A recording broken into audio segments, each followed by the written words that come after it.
트라우마로부터 뭔가를 배우려고 한다면, 트라우마로부터 뭔가를 치유하려고 한다면 우리는 거기서 성장이 가능하고 거기서 개성화가 가능해진다는 거예요.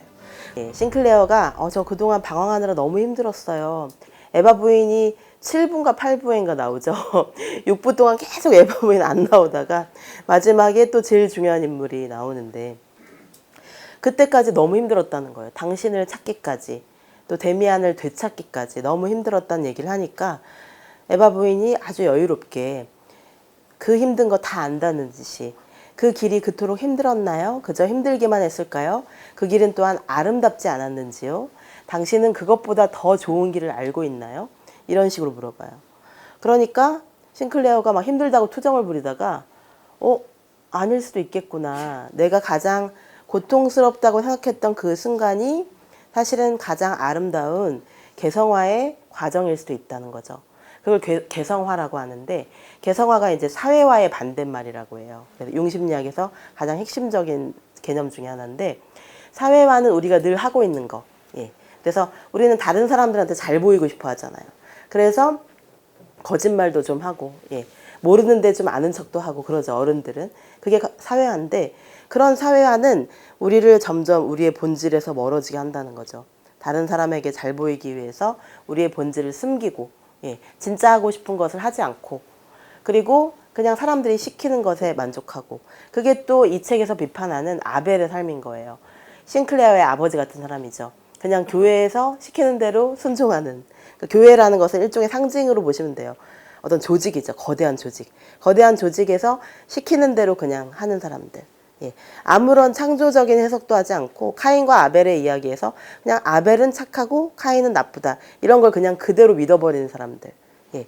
카인이 왜 그랬을지는 전혀 질문하지 않는 사람들. 예. 이게 아벨이라는 거예요. 그러니까 데미안은 다르게 해석해 보자는 거죠.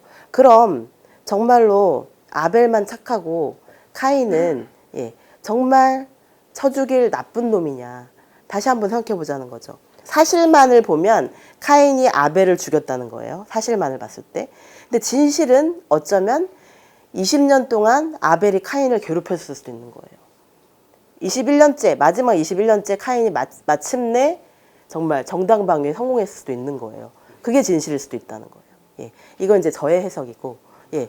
근데, 그러니까 이렇게 생각할 수도 있다는 거예요. 그런데 이게 이제 데미안은 이렇게 자세하게 설명해 주지 않고 굉장히 시적으로 설명을 하죠.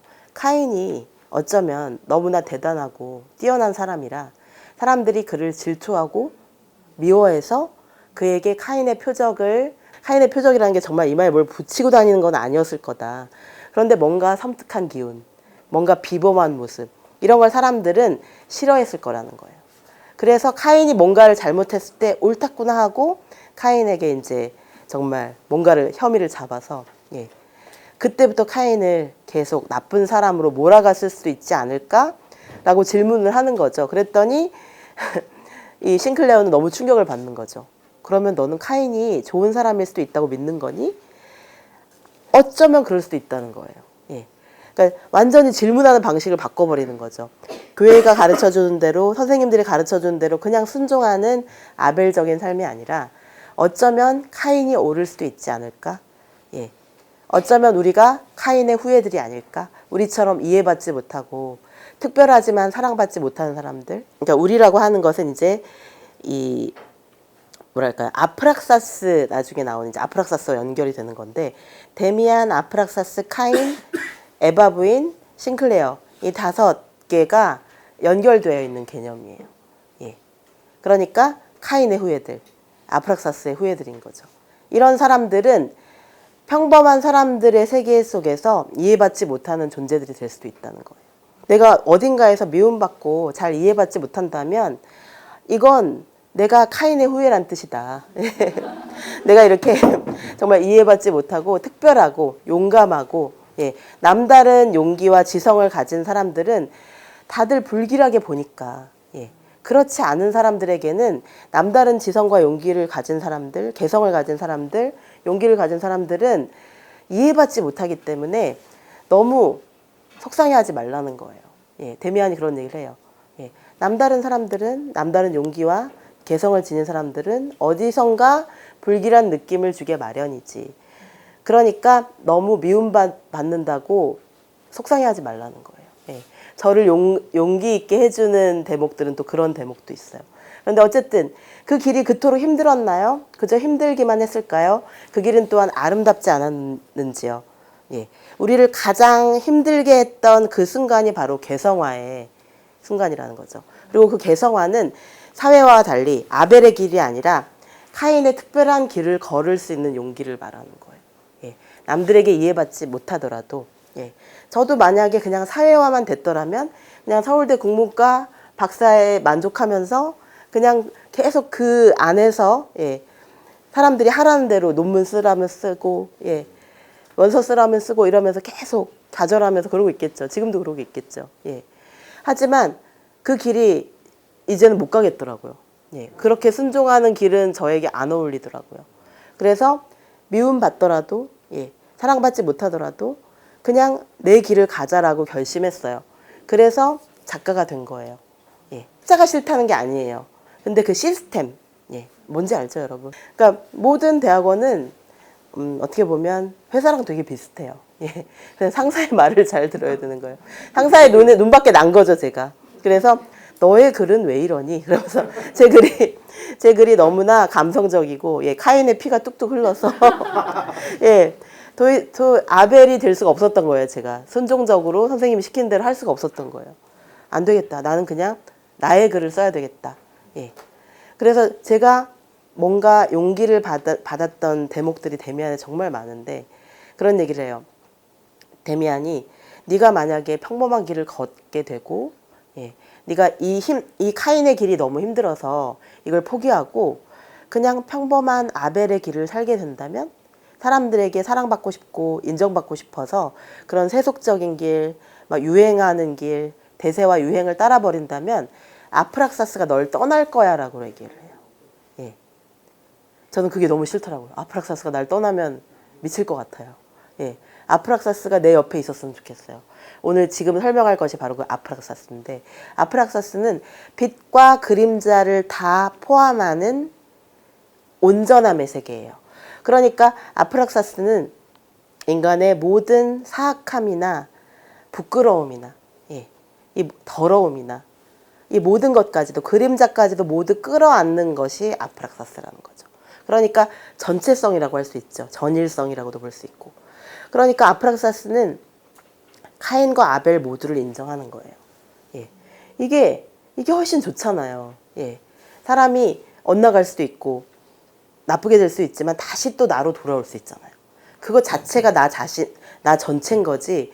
힘들었던 나, 못했던 나, 결핍이 있었던 나를 다 버려버리면 그건 진정한 나가 아니지 않을까요? 예. 어떤 마음에 들지 않는 부분만을 떼내버리고 그건 내가 아니야 라고. 그래서 그걸 가리키는 또 크리스테바라는 철학자가 있는데 아브젝시옹이라는 말을 썼어요. 아브젝시옹. 그게 영어로 하면 objection, 이렇게 버리는, 삭제되는, 예, 쓰레기, 뭐 나쁜 뜻을 주로 얘기하는데 불어로 아브젝시옹 하면 버려지는 부분들. 예. 근데 저는 그게 융심리학에서는 섀도우라고 하는데 그 섀도우가 정말 중요하다고 생각해요. 융심리학의 그 섀도우는 우리의 본질이에요. 예. 만약에 제가 트라우마가 없는 사람이었다면, 예, 그 모든 게 다 무너질 것 같아요. 예, 트라우마가 없고 모든 것이 다 환하고 밝기만 하고 명랑하기만 했다면 아무 글도 못 썼을 것 같아요. 예, 그리고 아무런 재미도 없었을 것 같아요. 극복해야 될 게 없었다면. 예, 그래서 너무 명랑하고 너무 환하기만 한 사람도 그렇게 별 매력은 없잖아요. 예, 그러니까 그 사람도 뭔가를 숨기고 있겠죠. 그래서 인간의 본질을 융은 그림자로부터 솟아나오는 빛을 믿었던 것 같아요. 예. 우리가 그림자로부터 극복해내서 조금씩 나아지는 과정에 있는 거잖아요, 모두가. 그런데 어떤 사람들은 그림자를 극복하지 못한 채로 계속 유치한 상태로 있는 사람들도 많아요. 그리고 자기는 많은 걸 가지고 있으면서 사람들한테 전혀 베풀지 않는 사람들. 예. 이런 사람들은 트라우마에 갇혀 있는 거예요. 예. 결핍의 트라우마 자체가 좋다는 뜻은 아니에요. 그런데 트라우마로부터 뭔가를 배우려고 한다면, 트라우마로부터 뭔가를 치유하려고 한다면 우리는 거기서 성장이 가능하고 거기서 개성화가 가능해진다는 거예요. 그래서 개성화는 트라우마라는 개념이 반드시 들어있어야 이해되는 개념이에요. 그래서 저는 이 개성화가 아프락사스와 연결된다고 보는 거죠. 트라우마로부터 시작해서 그 트라우마로부터 천천히 치유하고 마침내 전체성을 향해서 나아가는 과정, 더 커다란 나다움을 향해서 나아가는 과정이 개성화라고 보는 거예요. 만약에 싱클레어가 크로모한테 괴롭힘도 안 당하고 그냥 착하게 순하게 아버지처럼 살았더라면 데미안이라는 소설은 안 나왔겠죠. 예, 성립이 안 되잖아요. 그러니까 그 트라우마가 사실은 시작이기도 하다는 거예요. 개성화의 기회일 수도 있다는 거예요. 그래서 용심리학은 좀 놀라운 게 가장 안 좋은 상황에서 가장 좋은 걸 꺼내요. 그게 용심리학의 매력이에요. 그래서 트라우마의 이 가장 밑바닥에는 우리가 스스로 나아질 수 있는 잠재력, 회복 탄력성, 더 나은 존재로 발전할 수 있는 가능성도 있다. 그것을 꺼낼 수 있다면, 예, 더 나은 삶을 살 수 있는 가능성을 택하면 우리는 싱클레어처럼 데미안 같은 초인이, 데미안 같은 위대한 사람이 될 수 있는 것이고, 에바 부인 같은 사람을 꿈꿀 수도 있는 것이고, 아니면 그냥 크로모 같은 사람이 된다는 거죠. 크로모도 상처가 있잖아요. 그러면 아버지한테 학대를 당한 거거든요. 그런데 크로모가 아버지한테 배운 걸 그대로 그냥 하죠. 술 먹고 알코올 중독이잖아요. 알코올 중독에 폭력에 뻔하죠. 예, 아이한테 그런 것 모습만 보여준 거예요. 근데 크로모는 주변에 괜찮은 사람이 없으니까, 예, 게다가 크로모는 책도 안 읽어요. 예, 그러니까 얘는 나아질 수 있는 가능성이 없는 거죠. 예, 주변에 좋은 사람이 없다면 책이라도 읽어야 되는데 그렇지도 않아요. 예. 그리고 좀 더 선생님들이 이끌어줘야 되겠죠. 크로모라는. 근데 그런 정성을 기울여서 얘를 가르치는 선생님도 없었던 것 같아요. 그러니까 크로모가 되는 거예요. 예, 트라우마에서 그냥 빠져나오지 못하고 그냥 나를 상처 주는 사람이랑 똑같은 사람이 돼버리는 거예요. 예, 가장 안 좋은 경우죠. 그런데 나를 상처 주는 사람으로부터 일단 벗어나야 되고 도망을 쳐야 되고, 예, 대적할 수 없으면 도망이라도 일단 쳐야 되죠. 도망을 치고 그 다음에 이제 데미안처럼 에바 부인처럼 이상적인 사람들로부터 배우고 그 안에서 나다움을 점점 발견해 나가는 그런 과정이 개성화라는 것이죠. 그래서 융의 꿈 분석에서 특히 감동적이었던 대목은 나에서 모든 꿈은 우리를 돕고 있다고 보는 거예요. 저는 이것도 융심리학에서 되게 좋아하는 부분이에요. 우리의 무의식은 항상 우리 편이라는 거예요. 우리의 무의식은 항상 의식을 더 나은 쪽으로 만들기 위해서 노력하고 있다는 거예요. 그래서 저는 이제 데미안 프로젝트에서도 그런 말을 썼는데, 이 세상 모든 사람이 내 편이 아닐지라도 무의식만은 내 편이라는 거예요. 그래서 좌절하지 말고 포기하지 말고 내 무의식의 응원을 따라서 가라는 거죠. 도움을 청할 용기만은 남아 있어야 된다는 거죠. 두려움을 진심으로 이해하고 공감해주자 비로소 나는 혼자가 아니구나라는 깨달음을 얻게 됩니다. 그리고 가족에게도 선생님에게도 말할 수 없었던 두려움과 아픔을 처음 보는 전학생 데미안은 이해해 주었던 거죠. 이런 게 진짜 소통이죠. 내 그림자를 알아주는 사람, 예, 내 슬픔을 알아주는 사람, 이게 진짜 친구죠. 그래서 도움을 청할 용기, 그것마저 남아있지 않았던 연약한 소년 싱클레어에게 데미안은 마치 아무 일도 아니라는 듯이 티나지 않게 크로머를 싱클레어에게서 영원히 떼어냅니다. 싱클레어는 결국 누군가를 도울 수 있는 사람, 더 많은 일을 혼자 해낼 수 있는 성숙한 존재로 변신하게 됩니다. 예. 그러니까 싱클레어는 이제 고민을 이야기할 수 있는 사람, 그림자를 함께 할 수 있는 사람을 찾은 거예요. 예. 이게 바로 멘토라는 거죠. 내 그림자를 함께 나눌 수 있는 사람이 생기면 이게 바로 제가 이제 마지막에 데미안 프로젝트의 마지막에 개성화의 도반이라는 말을 쓰는데, 개성화의 동지, 개성화의 도반이 생긴다는 것은 그게 좋다는 거예요. 내가 성공하길 바라고 막 내가 주식이나 코인을 해서 잘 되길 바라는 그런 사람이 아니라, 그런 성공이 아니라 내가 진짜 나 자신이 되기를 바라는 사람, 내가 진정 나다운 삶을 살기를 바라는 사람, 그 사람이 우리의 진짜 친구라는 거죠. 예.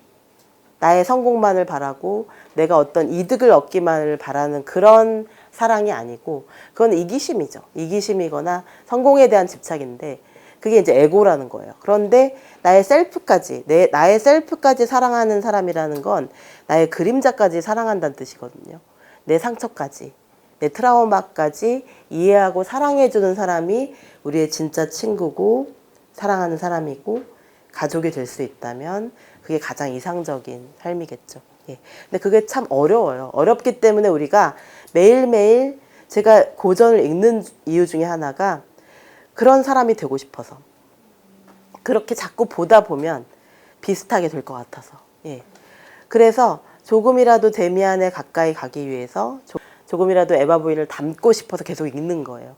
언젠간 인간에게는 거울 유런이 있기 때문에 모방하고 싶어 하는데 좋은 걸 봐야 될 거 아니에요. 예. 그런데 자꾸만 나쁜 걸 보면 예. 뉴스를 보면 우리가 막 흑화하려고 그러죠. 예. 막 화가 너무 나잖아요. 그러니까 좋은 것들을 봐야죠. 예. 아름다운 것들, 예. 이상적인 것들, 닮고 싶은 사람들을 봐야 되겠죠. 그게 문학 작품 속에는 항상 있으니까요. 예. 그러니까 문학 작품이 좋은 것은 항상 악당도 나오지만 크로머 같은 악당도 나오지만 그에 못지않게 너무나 아름다운 사람도 항상 같이 나오는 것 같아요. 예. 그렇기 때문에 우리가 문학 작품을 읽는 어떤 기쁨이 있는 것이죠. 그게 저는 블리스라고 생각해요. 블리스, BLISS라고 하는데 그 기쁨을 찾는 삶이 참 좋은데요. 제가 그래서 follow your bliss라는 말을 되게 좋아하는데 우리 안에 블리스를 찾는 것은 우리가 가장 사랑하는 일, 가장 사랑하는 사람, 가장 하고 싶은 바로 그 일, 그걸 지금부터 하자는 거예요. 예. 글을 쓰고 싶은 사람들은 오늘 글을 써야 되고 예. 그리고 악기를 배우는 것도 저는 진짜 좋은 블리스라고 생각하는데요. 악기를 배우면 마음이 되게 맑아지거든요. 예. 셀프에 되게 가까워져요. 내 마음의 소리를 듣는 것이 음악을 하는 건데 음악을 듣기만 하지 말고 음악을 하라는 거죠. 예. 노래를 할 수도 있고 피아노를 어렸을 때 배웠는데 포기했던 피아노를 다시 배울 수도 있고 예. 또 우클렐레를 배울 수도 있겠죠. 스를 모으는 작업이 저는 지혜인 것 같아요. 예. 그래서 에바 부인에게는 그 사람들이 다 오지 않았을까. 문학과 철학과 예술이 다 있는 사람이니까. 그래서 그 블리스를 계속해서 더 많이 모으는 작업이 저에게는 인문학이고 또 예술이고 글쓰기가 아닐까 싶습니다. 실제계의 욕망을 자극하는 사람, 더 대단한 꿈을 자극하는 사람, 나를 끊임없이 새로운 꿈을 꾸게 하는 사람들도 데미안일 수 있다는 거죠. 인간에게는 상상계와 상징계와 실제계라는 게 있다는 거예요. 상상계는 우리가 어렸을 때를 생각해보면 돼요. 디즈니 애니메이션 단계인 거예요. 그래서 이미지만 봐도 행복한 상태, 그림만 봐도 글자가 없어도 언어가 없어도 행복한 상태, 예, 그 단계가 상상계고 이 상상계 때 충분히 행복했던 아이들이 나중에 회복 탄력성이 커지는 거예요. 예, 상징계나 실제계로 갔을 때 훨씬 더 회복 탄력성이 큰 사람들이 있는데 이 사람들은 상상계 단계일 때 많은 사랑과 이해와 공감, 무조건적인 지지, 예, 그리고 애들이 울고 싶을 때 마음껏 울게 해줘야 된대요. 예, 이게 뭐 많은 사람들이 이제 논란은 있지만 억지로 못 울게 하는 것은 아이들의 감수성을 이렇게 억압해버리는 것이거든요. 예, 그래서 큰 소리로 마음껏 울어도 괜찮다. 그래도 나는 너의 편이다. 이것을 아이들한테 이해시켜줘야 된다고 하더라고요. 이 모든 게 사실 상상계예요. 울기만 해도 다 해결되는 상태.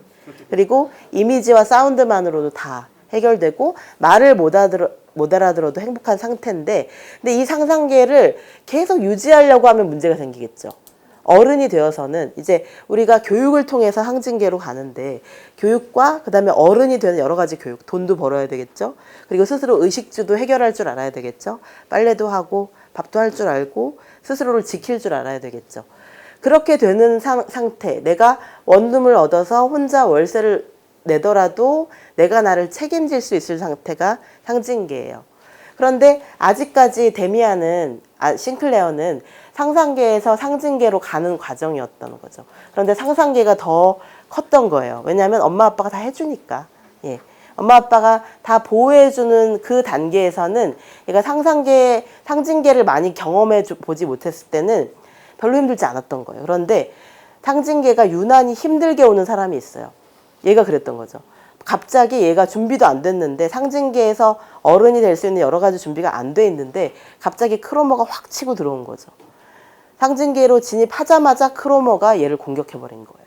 그러니까 상상계에서 상징계로 가는 동안 상징계는 이제 언어의 세계거든요.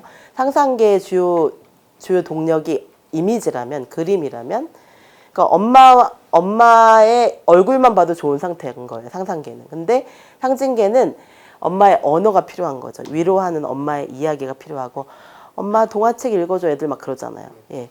엄마의 언어가 필요한 거예요. 목소리와 단어와 문장이 필요한 상태. 그래서 언어를 통해서 우리는 어른이 되는데 말귀를 알아듣는다고 하잖아요. 예. 말귀를 알아듣는 어른이 되기까지 수많은 이 고통을 겪게 되는데 그 단계에서 얘가 너무 커다란 벽을 만나버린 거죠. 예. 근데 이 상징계는 이제 상징계의 완성태는 어떤 상태냐면은 우리가 그래도 괜찮은 어른이 되는 상태. 사실은 그 싱클레어의 아버지는 상징계까지는 갔어요. 뭔가 가족을 책임지잖아요, 그래도. 예. 아주 훌륭한 어른은 아니지만 거기서는 자기는 훌륭한 어른이라고 생각해요. 왜냐하면 그 지역사회에서 존경받으니까. 예. 그런데 아들의 그림자까지는 신경을 못 쓰는 거예요. 근데 정말 훌륭한 부모였다면 아들이 뭐 때문에 괴로워하는지 알아야죠. 예. 당연히 알아야 되는 거 아닌가요? 예. 그런데 많은 부모들이 몰라요. 예. 그러니까 이 상징계까지 가는 것으로 끝나는 게 아니라 그 사람의 그림자까지 알아야 되는 거죠. 실제계까지 가야 되는 거예요. 실제계는 무의식이거든요. 그러니까 상상계에서 상징계까지는 어느 정도는 사람들이 가긴 가요. 근데 정말 성숙하지 못한 사람들은 어떠냐면 상징계에 몸은 걸쳐 놓는데 상상계를 못 벗어나서 계속 유치하게 좋은 것만 하려고 해요. 예, 꿀 빨아먹는다고 하죠. 그래서 좋은 것만 다 차지하고 남들한테 나쁜 거 다 시키고 힘든 거 다 시키고 갑질하고 이런 사람들은 사실은 상상계에 머물러 있다고 말해요. 예, 진정한 어른이 못 되고 그래서 돈은 매우 많지만 예, 아무것도 혼자서 못하는 사람들 있잖아요. 이런 사람들이 상상계에 머물러 있는 거예요. 그리고 연애하면서도 난 책임 안 져 그냥 연애만 할 거야. 이것도 상상계에 머물러 있는 거예요. 예, 근데 연애는 책임을 져야 되는 거잖아요. 예, 그래서 서로가 서로에게 감정도 또 돈도 여러 가지도 그 사람의 수많은 상처까지 돌봐줘야 될 책임을 지는 게 사랑인 거잖아요. 거기까지 가는 거, 거기가 상징인 거죠. 예, 그 사람을 위해서 내가 하기 싫은 일도 할 수 있을 정도가 상징계의 어른이 되는 것인데 그런데 상징에는 현실을 말하는데 현실만으로는 또 인간이 만족하지 못한다는 거예요. 인간은 무의식에서 끊임없이 뭔가를 원해요. 근데 상징계의 그림자는 상징계의 빛은 일단 책임지는 어른이라는 거. 너무 돈 하면 너무 현실만을 강조하면 사람들이 꿈을 꿀 수가 없게 된다는 거예요. 그래서 우리에게는 실제계가 필요하다는 거죠. 실제계의 찬란한 빛은 마침내 우리가 현실만으로는 만족할 수 없기 때문에 더 나은 나를, 더 하이어 셀프를 향해서 더 나은 아프락사스를 향해서 내 인생의 모든 빛과 그림자를 다 아우르는 더 심오한 존재가 되기 위해서 도약하고 싶어 한다는 거죠. 예, 그게 아프락사스. 그래서 저는 실제계가 아프락사스랑 좀 통하는 것 같아요. 그래서 찬란한 빛은 마침내 꿈이 이루어지는 세계의 아름다움입니다. 실제계를 꿈꾸지 않는다면 우리 인간은 정말 현실의 테두리 안에서만 사유하고 행동하는 답답함을 벗어나지 못하겠죠. 근데 실제계는 무의식의 가장 어두운 부분, 악몽까지도 포함하는 세계예요. 그 속에 공포와 절망을 견뎌내는 강인함도 필요한 것이죠. 그래서 당신은 상상계, 상징계, 실제계 그 어디쯤에 머물고 있는지요. 예. 인간은 이 세 가지 세계 모두를 필요로 합니다. 이 세계 모두의 빛과 그림자를 끝내 감당할 수 있는 아주 복잡하고 풍요로운 정신의 구조를 지닌 존재인데 많은 사람들이 상징계에서 멈춰버린다는 거예요. 그리고 우리에게 끊임없이 실제계를 꿈꾸게 하는 존재가 바로 예술, 예, 문학 이런 존재라는 거죠. 예, 뛰어난 사람들. 예, 우리에게 뭔가 저 사람처럼 되고 싶지만 나는 안 될 것 같아. 라고 우리를 힘들게 하는 바로 그 존재가 사실은 데미안일 수 있다는 거죠. 막 나를 돕기만 하는 존재가 데미안이란 뜻이 아니라 나에게 실제계의 욕망을 자극하는 사람. 예.